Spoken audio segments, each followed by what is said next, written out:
안녕하세요, 스윙크루입니다. 여러분, 골프에서 구력을 무시할 수 있을까요? 구력이 높은 분들은 필드 전반전을 완전 망쳤어도 후반전에는 기가 막히게 스코어를 줄입니다. 결국 본인의 스코어까지 낮추죠. 하지만 구력이 높아지면 실력도 좋아질까요? 주변에 이런 분들 꽤나 보셨을 거예요. 골프 시작한 지 1년도 안 됐는데 싱글을 치는 분들이죠. 반대로 이런 분도 있습니다. 10년을 쳐도 싱글을 못 치는 분들이에요. 대체 무엇 때문에 구력이 늘어도 실력이 좋아지지 않을까요? 물론 1년 만에 싱글을 치는 분들은 필드도 자주 나가고 레슨도 좋은 곳에서 했을 확률이 높습니다. 즉 돈을 많이 썼단 말이죠. 근데 이런 말이 있습니다. 인생에서 돈으로 안 되는 두 가지가 있단 말이죠. 무엇일까요? 바로 자식과 골프예요. 그렇다면 어떻게 1년 만에 싱글을 칠 수 있을까요? 바로 아마추어가 가장 많이 실수하는 세 가지를 잘하면 됩니다. 무엇일까요? 다운블로우, 힘 조절, 마지막으로 릴리즈입니다. 이번에도 기가 막힌 정보들 가져왔으니까요. 꼭 끝까지 시청하시길 바랍니다. 시청만 해도 5탄은 줄어든 그런 영상이에요. 그럼 바로 시작하겠습니다. 여러분, 아이언은 다운블로우로 쳐야 한다는 말 많이 들어보셨을 거예요. 먼저 모르는 분들을 위해 다운블로우가 뭔지 알려드릴게요. 무엇일까요? 바로 공을 하향 타격하는 거예요. 클럽이 최저점을 지나기 전에 공을 치고 바닥을 때리는 거죠. 그럼 대체 왜 다운블로우로 쳐야 할까요? 흔히 공을 띄우기 위해선 공 아래쪽을 쓸면서 쳐야 한다고 생각하는 분들이 많습니다. 진짜 그래야 할까요? 아니에요. 공 뒷부분을 아래로 내려 쳐야 공이 띄워집니다. 공 뒷부분을 내려 찍으면 공 앞부분이 튀어오르게 되죠. 공에 백스핀이 걸리면서 말이에요. 이렇게 아이언을 쳐야 프로 선수같이 탄도가 적당하고 일정한 아이언 샷을 하게 됩니다. 그럼 어떻게 다운블로우를 할 수 있을까요? 바로 이해되는 쉬운 영상 하나 보여드릴게요. 영상을 보면 다운스윙 때 오른발에 무게중심이 있으면 어떻게 되죠? 네, 맞아요. 뒷땅을 치게 됩니다. 하지만 왼발에 무게중심이 있으면 어떻게 되죠? 맞아요. 헤드가 공을 먼저 치고 바닥에 닿죠. 이렇게 스윙을 해야 다운블로우로 공을 칠 수 있습니다. 네, 그럼 어떻게 훈련하는지 방법을 알려드려야겠죠.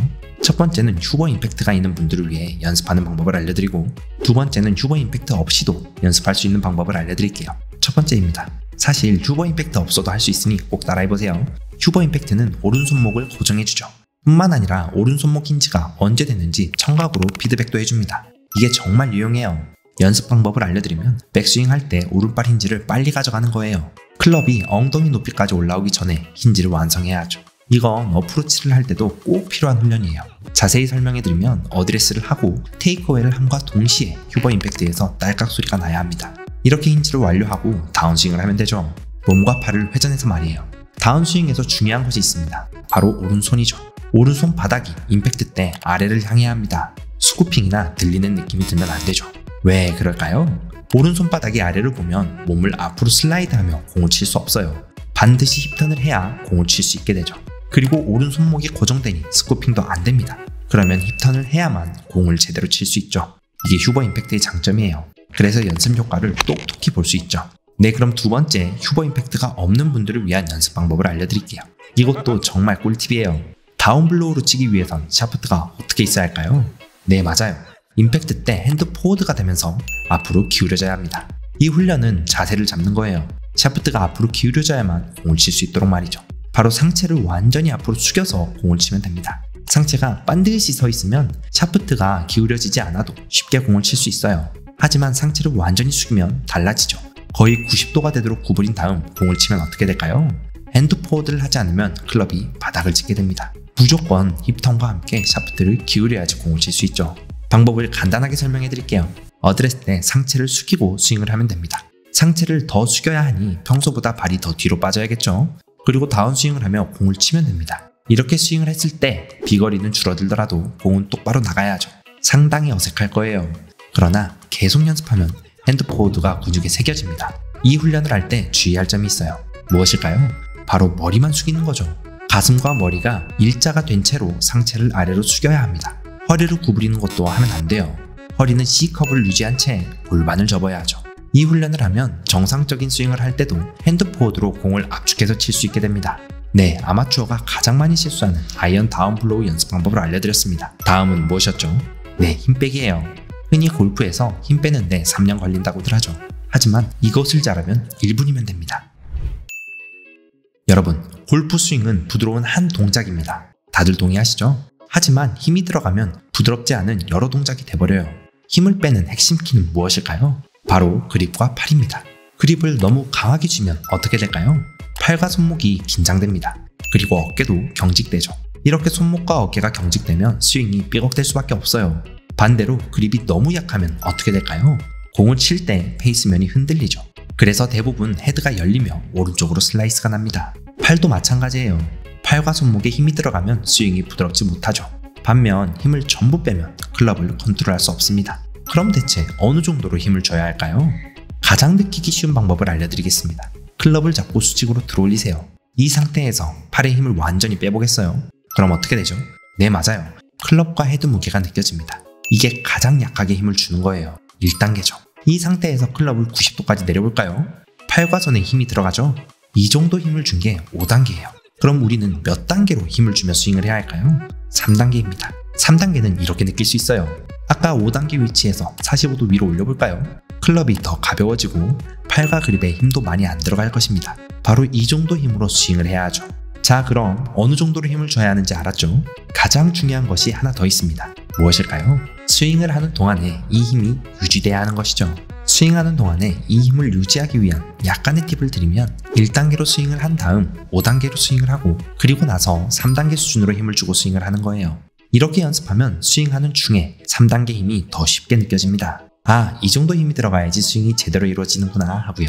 이렇게 3단계 힘을 주고 스윙하면 어떻게 될까요? 스윙이 부드러워질 뿐 아니라 자연스럽게 릴리즈도 만들어집니다. 하지만 그립에 힘을 빼고도 릴리즈가 안 되는 분들이 많을 거예요. 아마추어가 가장 고치기 어려워하는 것이기 때문이죠. 이것도 바로 알려드리겠습니다. 여러분, 골프 스윙할 때 3가지의 지렛대가 작용합니다. 무엇일까요? 첫 번째는 가슴에서 어깨, 두 번째는 어깨에서 손목, 마지막은 손목에서 클럽 헤드죠. 릴리즈는 마지막 지렛대를 활용해서 헤드 스피드를 극대화하는 방법이에요. 이 릴리즈 원리를 간단하게 설명해 드릴게요. 자, 지렛대에 3요소가 있죠. 무엇일까요? 받침점, 힘점, 작용점이에요. 시소를 생각하면 쉽게 이해할 수 있어요. 받침점은 시소에서 가운데를 받치는 점입니다. 힘점은 힘이 들어가는 지점이죠. 마지막 작용점은 무엇일까요? 힘점에 힘이 들어가면 그 결과가 나타나는 점이에요. 손목에서 클럽 헤드까지의 지렛대에서 받침점이 어디일까요? 네, 맞아요. 오른손이 받침점입니다. 그럼 힘점은 어디일까요? 네, 왼손이고 마지막 작용점이 클럽 헤드입니다. 보게 되면 받침점이 힘점에 완전 붙어있죠? 받침점과 힘점이 붙어있으면 붙어있을수록 작용점의 속도가 극대화됩니다. 이렇게 클럽 헤드 스피드를 극대화시켜주는 게 릴리즈예요. 그럼 릴리즈를 어떻게 해야 할까요? 이 지렛대를 극대화시키기 위해 손목을 사용해야 할까요? 그럼 잘못된 것입니다. 그럼 어떻게 해야 할까요? 다들 한 번쯤 연습은 하셨을 거예요. 골프를 시작하면 무조건 하게 되는 L2L이죠. 왼팔이 바깥쪽에서 안쪽으로 회전되며 자연스럽게 릴리즈를 만드는 거예요. 자, 그럼 제가 L2L보다 더 쉬운 연습 방법을 알려드릴게요. 이전 영상에서도 소개해드렸던 연습 방법이에요. 무엇일까요? 바로 비트 투게더 드릴입니다. 두 발을 붙여서 상체로만 스윙을 하는 거죠. 이전에 알려드린 방법대로 그립을 잡습니다. 팔과 그립에 3단계 힘을 주고 말이죠. 그리고 두 발을 붙인 채로 어드레스를 합니다. 이 상태에서 L2L을 한다고 생각하고 스윙을 하면 돼요. 이 훈련은 왜 할까요? 피트 투게더 드릴은 하체 움직임을 제한하고 상체로만 스윙을 하게 됩니다.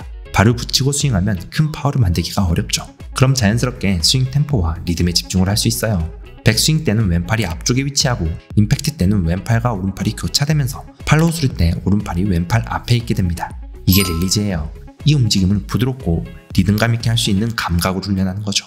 피트 투게더 드릴 할 때 공이 이상하게 나가면 될까요? 안 됩니다. 거리는 줄더라도 공이 직선으로 쭉 뻗어가야 하죠. 공이 오른쪽이나 왼쪽으로 나가면 릴리즈를 제대로 못한 거예요. 그래서 우리의 가장 좋은 선생님, 골프공이 똑바로 나갈 때까지 연습하면 됩니다. 네, 이렇게 우리 크루는 실력을 한 단계 높여줄 3가지를 알게 되었습니다. 무엇이었죠? 첫 번째는 다운블로우, 두 번째는 힘빼기, 마지막 3번째는 릴리즈예요. 연습 방법도 모두 알려드렸죠? 이제 우리 스윙 크루는 뭘 해야 한다 했죠?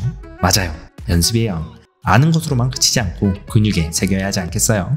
이 3가지를 고치면 여러분은 충분히 싱글을 칠 자격이 있는 스윙을 하게 될 거예요. 그리고 이건 비싼 돈 주고 배우는 레슨보다 더 값어치 있는 내용이죠. 여러 번 보고 연습할 수 있기 때문이에요. 네, 여기까지 시청해주셔서 정말 감사합니다. 언제까지나 여러분들을 위한 스윙 크루는 더 좋은 정보로 돌아오겠습니다. 여러분 모두가 싱글을 치는 그날까지 말이에요. 감사합니다. 여기까지 스윙 크루였습니다.